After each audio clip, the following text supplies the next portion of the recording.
The Gaza conflict, misconceptions about China's role and interests. As the war in Gaza escalates, so are comments about major power relationships. Some familiar arguments against China have resurfaced too. For example, an October 19 article in Asterisk. The Economist Asterisk claims that only America can save Israel and Gaza from greater catastrophe, and Iran, Russia, and China are profiting from the mayhem. This statement represents the fundamental stance of mainstream Western media and public opinion about the ongoing conflict. But the West is not alone. On Chinese social media platforms, many comments assert that China is a beneficiary of the Gaza conflict. It is a groundless allegation that sullies China's national image. A review of domestic and international comments reveals that the allegation is based on two arguments.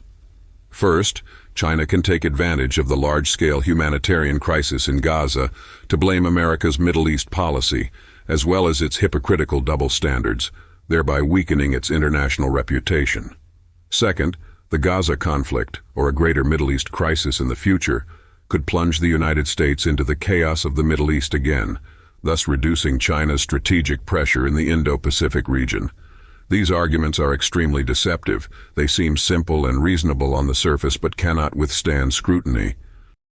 Indeed, China and the United States do not agree with each other's Middle East policy, but this does not prevent them from pursuing the same policy goals in this region. After all, a stable and prosperous Middle East is in their fundamental interests, even though they pursue their goals in different ways. Since the outbreak of the conflict in Gaza, China and the United States, the two most important powers in the world, have been seeking ways to reduce humanitarian disasters and avoid spillover. Both countries have launched intensive diplomatic efforts and have also maintained communication and consultation with each other. This is a major element. While they complain about each other's remarks and actions, these are minor issues. If one claims that China ignores the large-scale humanitarian disaster in Gaza, gloats over American mistakes, and exploits the suffering of people in Gaza and Israel, using these as ammunition with which to criticize Washington, then one is taking a radical approach to the highly complex China-US relationship, assuming that there are no common interests between the two countries even on basic humanitarian issues or on issues of global war and peace. It's true that if Washington shifts some of its attention to the Middle East, it may siphon off some of the resources it might otherwise have invested in the Indo-Pacific region, thereby reducing strategic pressure on China. To achieve such impact in the real world, however, the crisis in the Middle East must be extensive enough to consume a lot of American energy and affect China-US competition. Yet if the Middle East really plunges into full-scale turmoil, China, as the region's largest trading partner and the largest buyer of Middle East oil, will turn out to be the biggest victim. If the current confrontation worsens between China and the United States, Washington will naturally adopt a more hostile China policy instead of reducing pressure. In fact, China is the only country among the 5 permanent members of the United Nations Security Council that does not have military bases or troops stationed in the Middle East.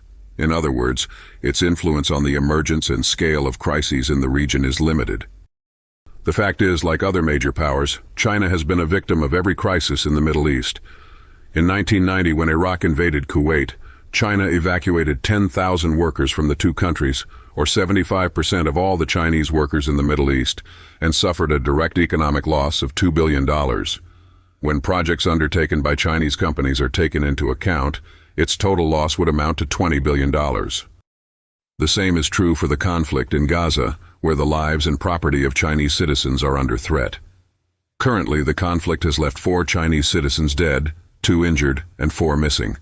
In Israel, thousands of Chinese citizens are to be evacuated, and major projects operated by Chinese companies, such as the Port of Haifa, the Port of Ashdod, and the Tel Aviv Metro, have been affected to varying degrees.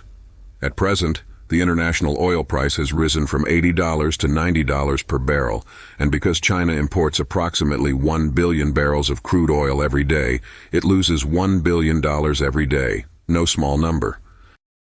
Whenever a catastrophe occurs anywhere in the world, the statement that China may be the biggest winner never fails to crop up.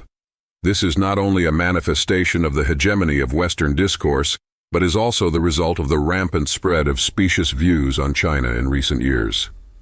Although China and the United States are strategic competitors, they have many common interests, share the same fundamental humanity and compassion, and pursue global stability and prosperity. The conflict in Gaza is by no means the product of the great power game.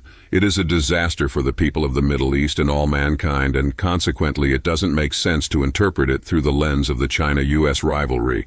From both a moral and national interest perspective, China is a beneficiary of peace in the Middle East, not disaster or turmoil.